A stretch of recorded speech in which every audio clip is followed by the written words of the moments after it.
And of course, most physical examples have long since rusted into silence. But a few records remain. Sketches in marginalia, annotations in dusty Latin script. One includes a monk's note that reads, loosely translated, "Woke too early today. May adjust drip rate," which, let's be honest, is just the medieval version of snoozing your alarm. You squat beside one of these strange little machines, now watching the water slip down from a suspended flask into a copper bowl. The flame of your candle dances.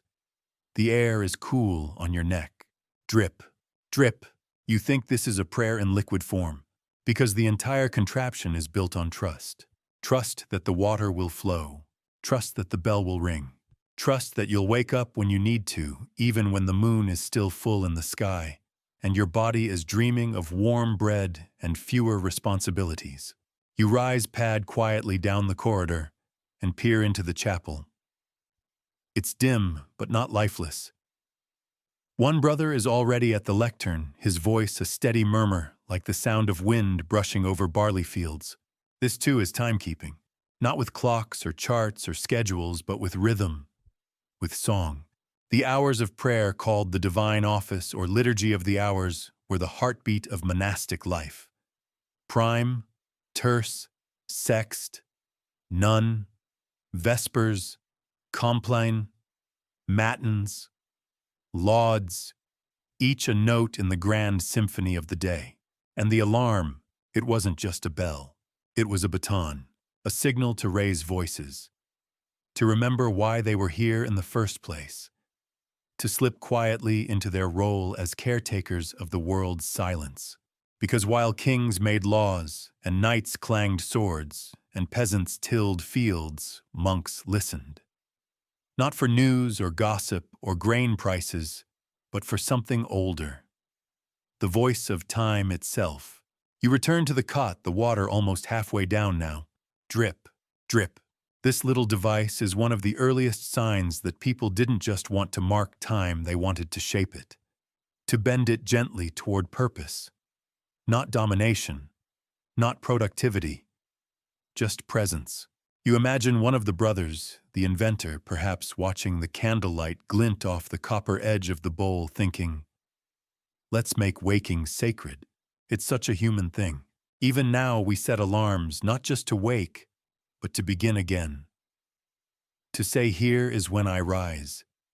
Here is when I do the thing I promised. Here is when I become the person I still believe I can be. The medieval monks weren't so different. They just had more tunics and fewer espresso machines. By now the bowl is nearly full. The rope is taut. And ping, a small perfect chime. You glance around. No one stirs. No one shuffles. But something in the room has changed. A breath has been drawn. A thought resumed. And then gently a door creaks open. Another monk, barefoot, hooded, carrying a candle of his own. He pauses at the doorframe, nods once at the water clock, and disappears into the chapel. You watch the last drip fall, then blow out your candle, because your part is done, and morning is coming. Now the fog thickens slightly, not in the weather, though a nice drizzly courtyard wouldn't be out of place, but in the mind. Because we're shifting from individual monks and their clever water-powered wake-up calls to something a little more collective, something called canonical hours, which sounds either extremely official or like a lost chapter of a fantasy novel depending on how much sleep you've had. You're still walking the stone corridors of the monastery. Soft candlelight flickering off damp walls, the scent of beeswax and old parchment, following you like a second robe. You pass arched doorways and narrow windows, all of them whispering the same thing: time here isn't yours. It belongs to something older. The canonical hours are the daily rhythms that guide the monastic life, structured prayer times that happen like clockwork long before clocks were common. Lauds before sunrise, prime around 6, terce at mid-morning, sext at noon, none mid-afternoon. Vespers near sunset, compline at night. and matins, the mysterious nighttime one, performed while most of the world dreams of warm broth and less responsibility. You don't choose them, they choose you. And if you're a monk in the 9th, 10th, or 11th century, your entire day spins around this invisible spiritual clockwork. Not for show, not for achievement, but for order. Because order, as it turns out, is a form of peace. You pass a group of brothers gathered silently for sext, seated in wooden stalls with open psalters, their voices weaving in and out like the tide. You don't understand the Latin, nobody does really, except that one guy who always corrects everyone, but the sound is soothing. Here's something odd but delightful: some monasteries reportedly had time watchers. Literal monks whose job it was to stay alert through the night and rouse others at the correct hour, like human alarm clocks. Except instead of buzzing or chirping, they whispered your name in the dark and handed you a candle. Honestly, a little spooky, a little romantic. Historians still argue whether these roles were officially assigned or more informal. Some suggest certain monks were chosen because they were light sleepers. Others believe a rotation system existed. A few fringe scholars even think some monks trained themselves to wake on command. Yes, medieval lucid dream alarms. Back in your imagination, you're now in the scriptorium. It's quiet except for the scratching of quills and the faint creak of benches as monks copy texts by hand. Illuminated manuscripts shimmer with gold, and ultramarine pages dotted with delicate marginalia dragons curling around saints' rabbits, jousting, and the occasional startled cat. But here's where the canonical hours sneak in again, because even in this space of ink and illumination, time rules all. Each segment of the day has its own mood, its own task. Prayer, study, work, reflection. These hours become muscle memory. You don't think, "What should I do now?" You already know. And if that sounds a little restrictive, you're not wrong. But imagine the comfort in it too. The relief of not deciding, of letting the hours carry you like a boat on a river. The earliest bell sounds again faint and high. Somewhere beyond the cloister, the cook is stirring pots. A young monk is feeding chickens. A grizzled older brother is sharpening a quill by the window eyes, scanning the horizon for the first blink of sun. In this rhythm, alarm clocks, such as they were, aren't interruptions. They're transitions. Doorways. Gentle nudges from one sacred task to the next. You feel it too, don't you? That quiet certainty that time, when treated with care, becomes something soothing. It's no longer about deadlines or demands. It's devotion. This is why the early alarm clocks, such as they existed, were built. Not to jar or jolt, but to assist. To remind. To whisper, "It's time now, friend." Not because you're late, but because the moment itself is ready. It's not all perfect, of course. Imagine being the guy who sleeps through terce and shows up mid-hymn with hay in your hair and sandal straps undone. The guilt, the whispers, the penance. 3 extra verses and no honey for breakfast. But most of the time, the hours guide rather than govern. There's something surprisingly humane about the system. Sure, it was demanding. Yes, it took discipline. But it gave shape to the day. A purpose for each hour. A reason to rise even when the sky was stubbornly dark. You stroll now through the cloister garden. Dew glistens on the rosemary bushes. The stone path is cool beneath your feet. A bird calls out, then quiets again. And somewhere near the bell tower, a monk checks a sundial that isn't even helpful yet. But it's his habit. His ritual. Historians still debate how precisely these hours were kept in early medieval times. Before mechanical clocks, it was mostly the sun, the stars, and the sharp internal clocks of well-trained monks. One theory says they used oil lamps with calibrated lines. Each level burned a set amount of time. Another involves candle clocks measured melt rates to track hours. Impressive. Slightly flammable, but impressive. You pause beside a fountain and glance up.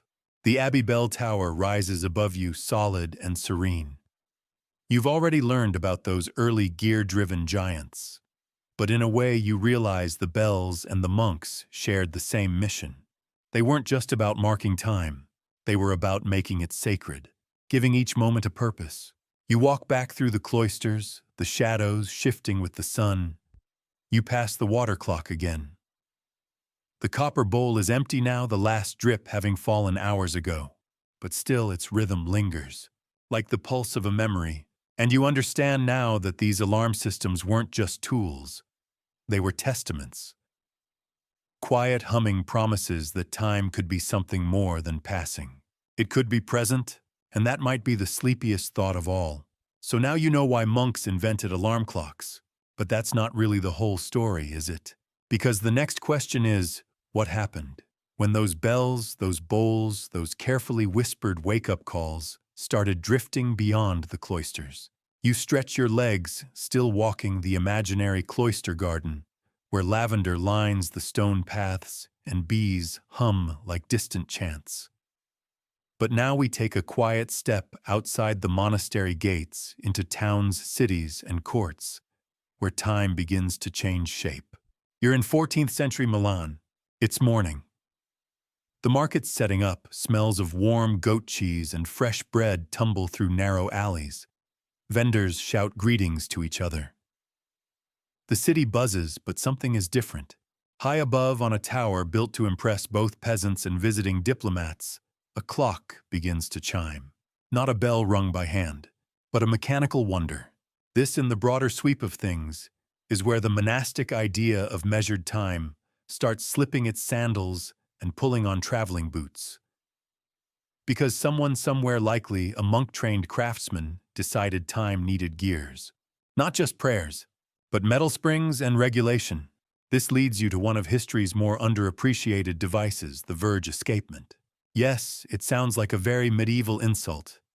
Thou art a verge escapement of manners, but it's actually one of the earliest clock mechanisms. Its purpose: to make sure that energy released, usually from a falling weight, happens in controlled, equal pulses, which, if you're counting hours, is fairly essential. You picture it now, a chunky, creaky mechanism in a city bell tower, turning slowly behind wooden panels, gears groaning like old stomachs. Every so often, the mechanism ticks forward, triggering a hammer to strike a bell. Ding. Time passes. Ding. Markets open. Ding. Someone in a bakery burns a batch of rolls because they were watching the bell instead of their oven. These public clocks were often unreliable by modern standards, off by hours sometimes, but they were there. And for many people, this was their first experience of time being told to them. Before this, time had been mostly intuitive. You watched shadows, you tracked the sun, you listened to the rhythms of animals and neighbors and your own hungry stomach.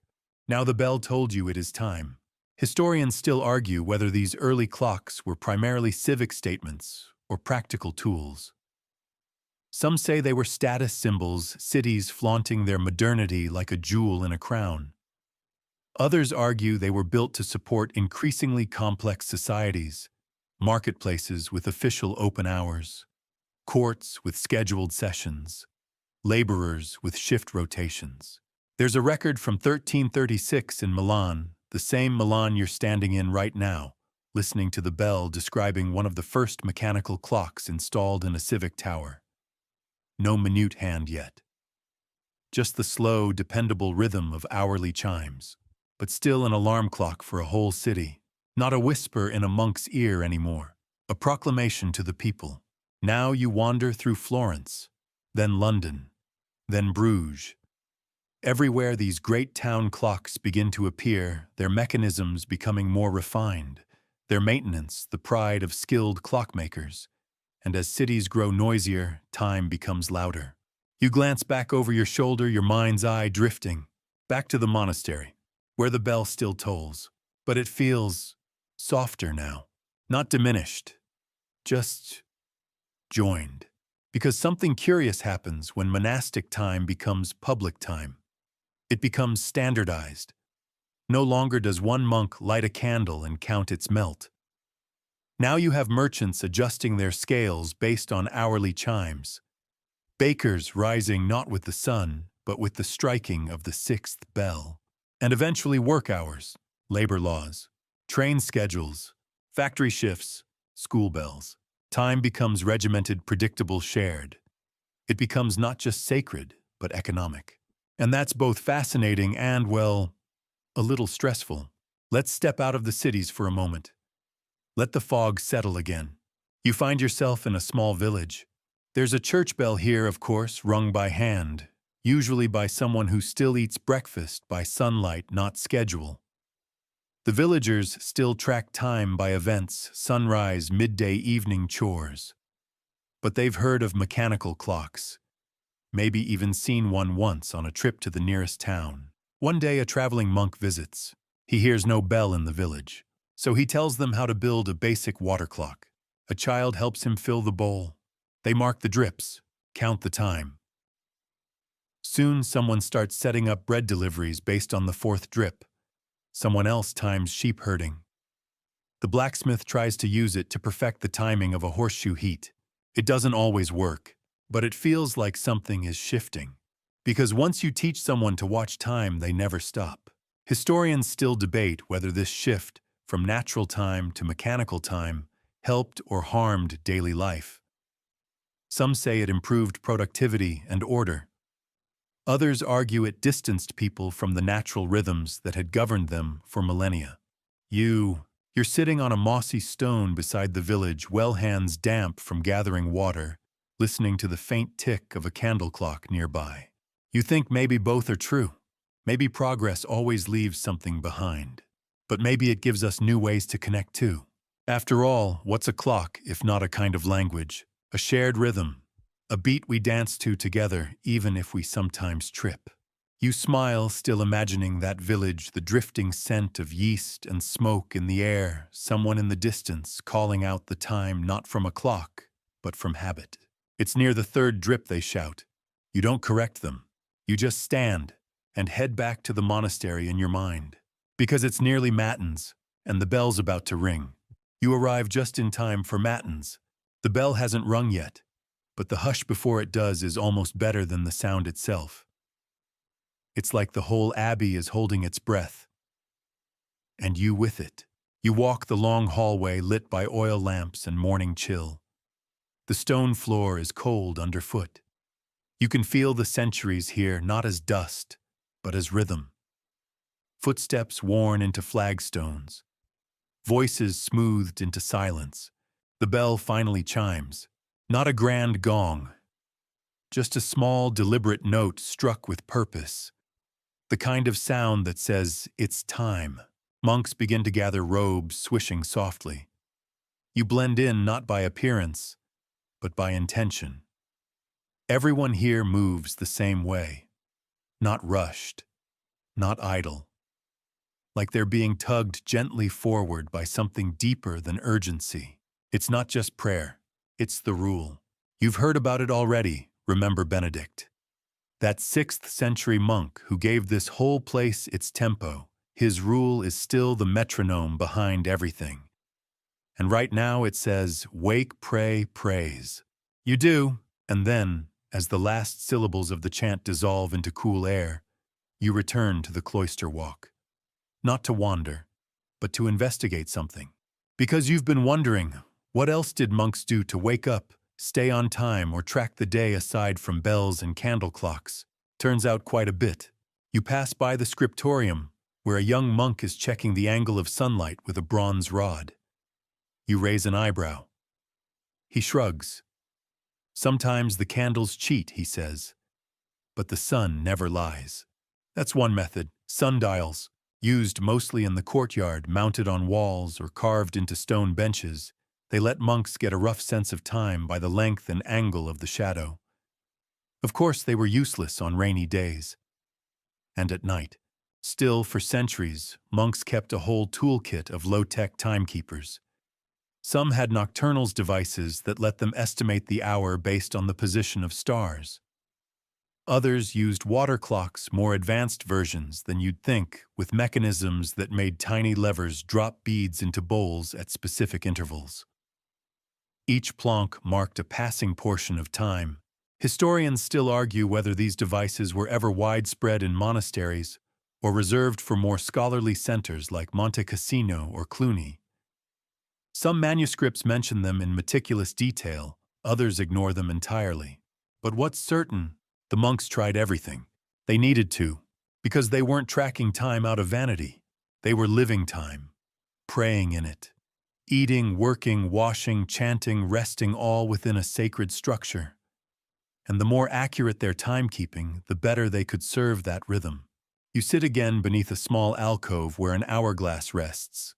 Simple, fragile, but effective if you remember to turn it. A young novice walks past, muttering the day's psalm to himself, and stops to flip the glass. You nod. He nods back, then continues on. Another quirky tool. The clepsydra, yes, you've heard the name before. In Greek it means water thief, which is a little dramatic, but basically accurate. These clocks regulated water flow through tiny openings, turning the steady drip into measured time. They were notoriously finicky. You can imagine monks huddling over them with furrowed brows and wet hems adjusting flow rates and muttering Latin under their breath. And when none of those worked, you guessed it, human timekeepers. One monk assigned to stay awake, to watch the candle, to ring the bell. Sometimes the simplest method endures longest. You imagine him now a lone monk wrapped in wool seated near the chapel door. He's tired. His eyes flicker toward the flickering wax. But he stays focused. Not because he's forbidden to sleep, but because he wants to be the one who wakes the others. There's something beautiful in that, a kind of invisible thread. One person watching over the rest. You think of alarm clocks today, buzzing, clanging, screaming into your dreams. But here the first alarm was someone who whispered, "It's time," and gently pulled back your blanket. Sure, the abbey had its fair share of clunky inventions, levers, bells, gears, and clever tricks. But the real mechanism, trust. Trust that someone would be awake when it mattered. Trust that time could be measured with kindness. And isn't that a kind of luxury we've mostly lost? Historians don't argue about that part, because it's hard to measure, but you feel it now deep in your chest. Like a pulse. You continue your walk past the refectory, where monks are slicing bread and heating porridge. Past the infirmary, where old brothers rest each bed, a history book tucked in linen. And finally back to the chapel, where someone is placing a small bell on a carved shelf. You step closer. It's older than you expected. Tarnished, thin, the kind of object that disappears in a museum display, but lives forever in the right hand. You imagine its first use, maybe centuries ago. Maybe in a monastery now crumbled. Someone struck it. Once. And the day began.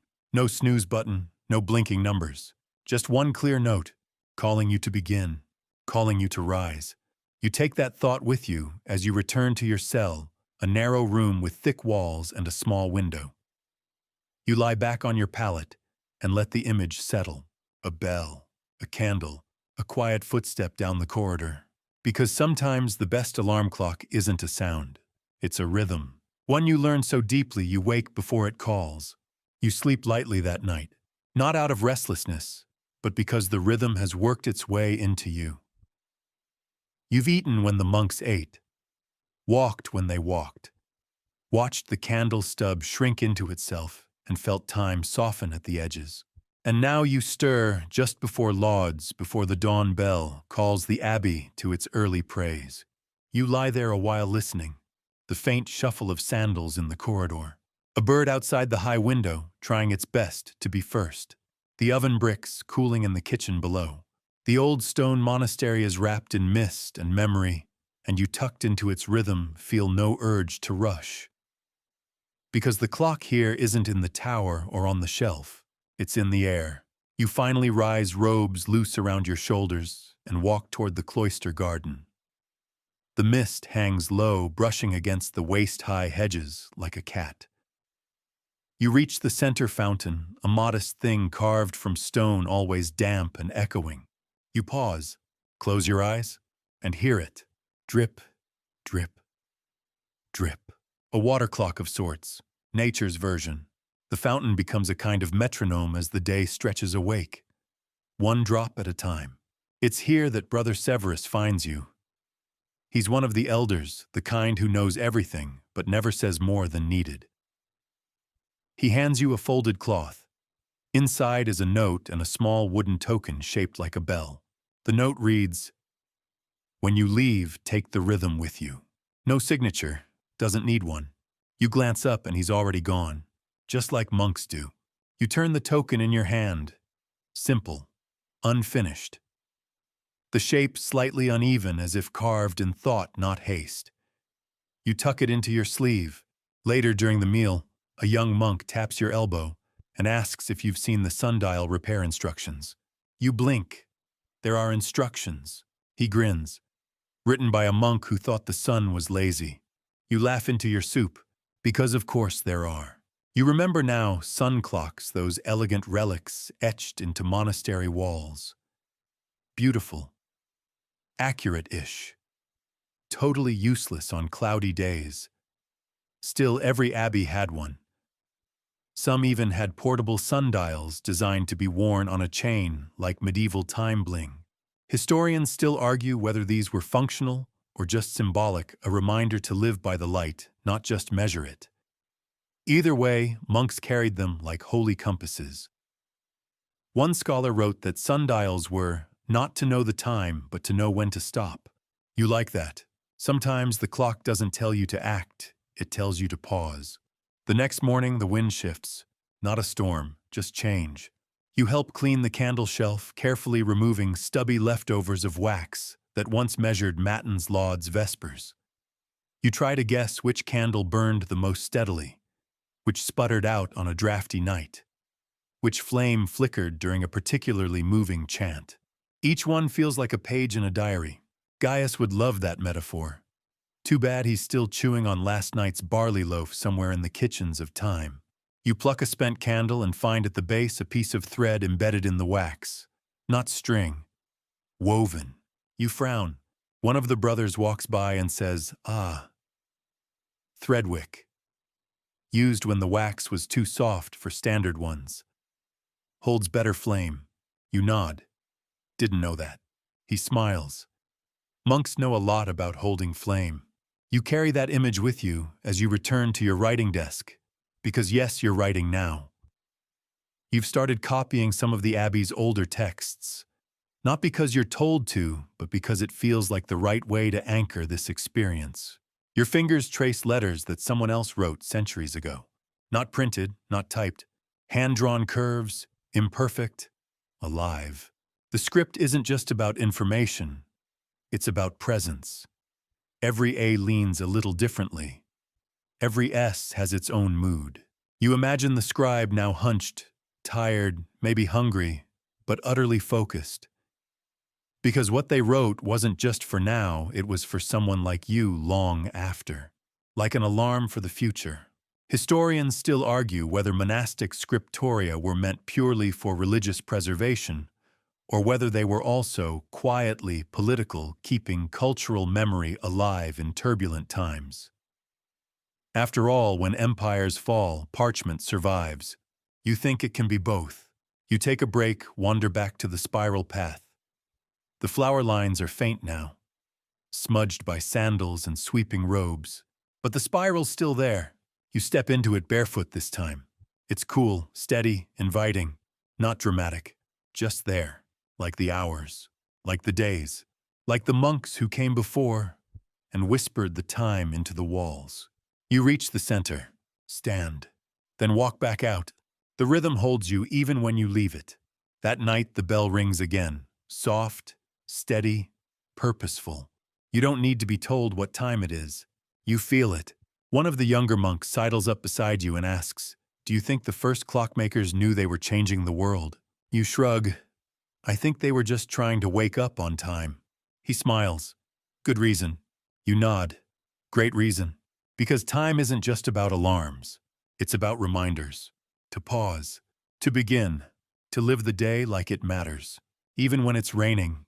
Even when it's foggy. Even when the candles flicker and the bell rope frays. You finish the evening in silence. the way all good things finish, with the sound of your own breath. Measured, mellow, monastic. You rise before the bell today.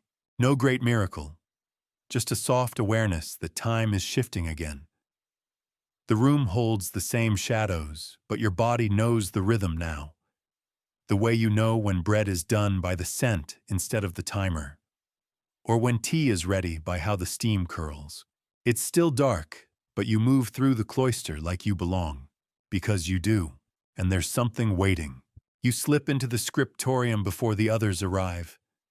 It's colder than usual. A low breath of wind nudges at the stone windows. The candles haven't been lit yet, but you know where everything is. You light one, then two. Their small flames blink awake, casting halos on the worn wooden desks, the scattered quills, the ink pots sealed with wax. You sit and begin to write, not transcribing this time, not copying an old hymn or a forgotten list of saints. You write what you remember. About the first bell you heard in this place, about the candle that burned too quickly and the one that refused to light, about the water clock that lost track of itself, about the silence between notes. You write slowly, letting the words find you, letting the rhythm lead. Behind you, the door creaks. Lucilla enters with a loaf wrapped in cloth and 2 cups of warm milk. She sets them down and whispers, "For the scribe who learned how to listen." You grin, barely. That counts. She sits across from you and unfolds the cloth. The bread is shaped like a bell. Of course it is. You eat together in the hush of the candlelit room, and you talk about nothing important. And yet everything feels like a verse. Outside, the rain has stopped. The wind has settled.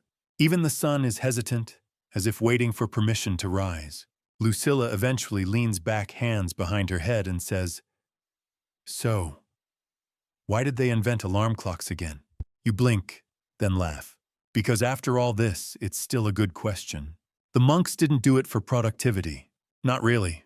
They didn't need to catch the 8 a.m. stagecoach or check their email before breakfast. They did it for prayer, for discipline, for structure. They needed a way to know when matins began, especially in winter, when stars are unreliable and sundials are sleeping. So they engineered sound. Some historians say the earliest monastic alarm clocks were water-driven mechanisms that tipped small hammers onto bells when the flow reached a certain level. Others argue for candle clocks fitted with nails that dropped into metal pans. And yes, others insist monks just trained their internal clocks to match their devotion. A few manuscripts describe horologium nocturnum, a nighttime device that involved floating candles and ticking drips. One abbey in Saxony is believed to have operated an elaborate gear-based chime system as early as the 9th century. Was it accurate? Not really. But it was faithful. And sometimes that matters more. Historians still argue whether these devices were truly meant to wake the whole abbey, or just a single designated bell ringer who'd then rouse the rest. One story tells of a monk named Theophilus who built a bell system so noisy it woke not only the brothers but half the village and possibly a goat. That goat became part of the morning ritual. You'd believe it. You sip the last of the milk and start listing all the things you've learned. That time can be circular. That silence isn't absence, it's presence with manners. That bells aren't interruptions. They're invitations. To pause, to pray, to laugh sometimes. Lucilla grins and hands you a note.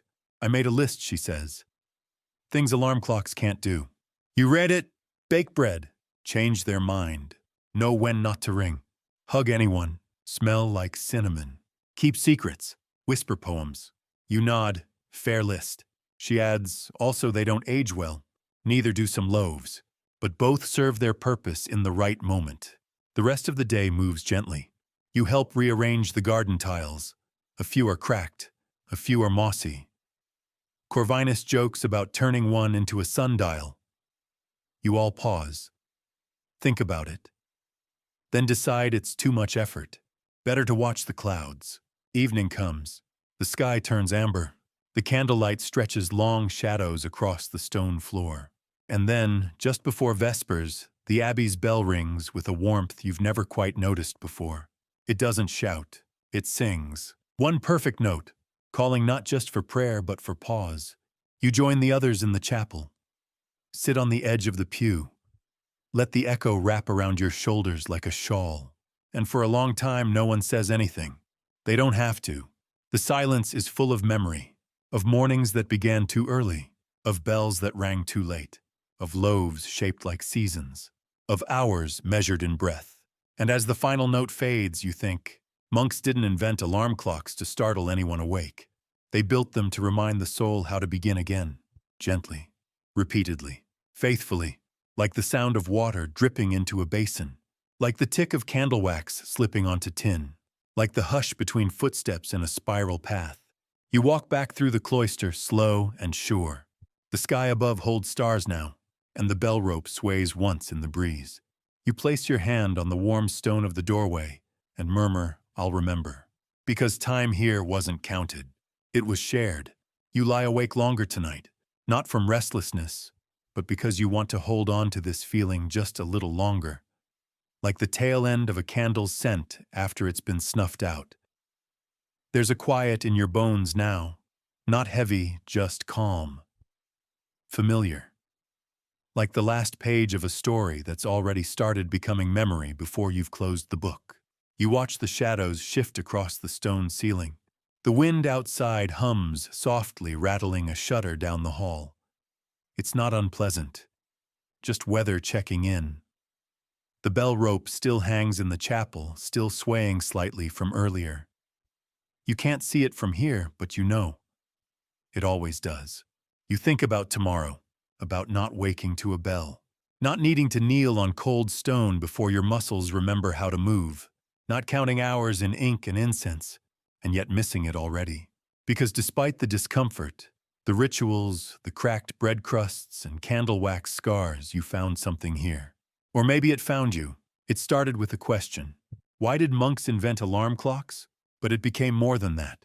It became how the rhythms of devotion shaped inventions, how a need for order carved out new ways to listen to time, how even before sundials were reliable, someone was already watching the way shadow touched stone and thinking, "I want to greet the dawn."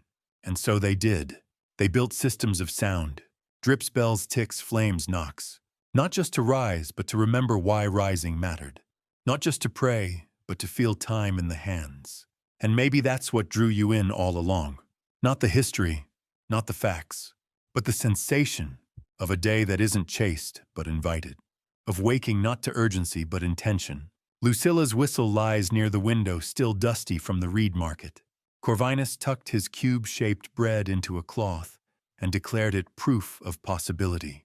Gaius is already sketching new dough patterns in the corner, mumbling about time loaf hybrids and claiming he will never wake to anything but fresh crust again. And you're just listening.